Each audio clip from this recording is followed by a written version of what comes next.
there something of Elvis in Meatloaf? Oh yeah, Elvis. Meat has Elvis in him. He, I mean, I've never seen him with a peanut butter and banana sandwich, but he's the closest thing to an Elvis, and I loved Elvis. And I'm a true Elvis lover. I loved Elvis when he made horrible movies and was fat. I think the fat Elvis was just as great. I mean, Elvis's brilliance was he transcended everything.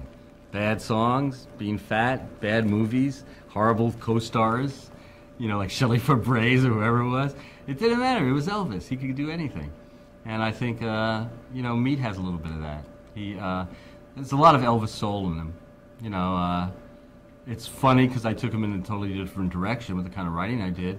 Except, the one song that's interesting about that is 2 out of 3 Ain't Bad.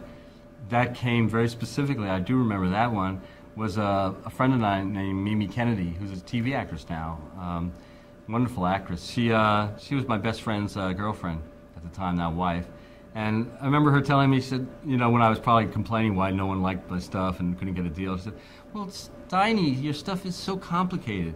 Can't you write something simple? And while she was saying that, the oldie station was on the radio and it was playing that old Elvis song, I want you, I need, whatever it was. I want you, I need you, I love you. You know, I started singing my own song, but it was I want you, I need you, I love you. And she said, why don't you write something simple like that? I want you, I need you, I love you.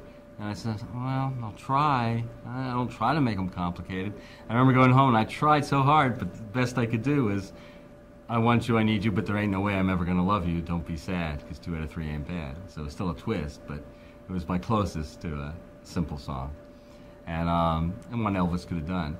But I always thought Meat had a lot of Elvis in him. He was a showman in the same way. You know, it's great because it is connected. This goes back to Jim Morrison and the Doors, my favorite group from the 60s.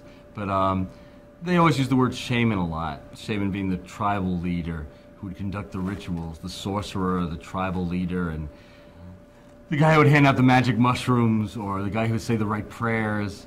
Basically, it's, you know, if the Pope was cool, he'd be a shaman, and the biggest shaman. And it was always interesting to me that Meat was kind of like a shaman, which is so close to showman. And I don't know if there's any connection linguistically, but a great showman to me is also a shaman, in that it tears open doorways, lets you see things behind doors that you would never see, and creates altars so you can worship things that you're not aware of. It shows you the underbelly, and that's always interesting more than anything else, what the secret underbelly of things.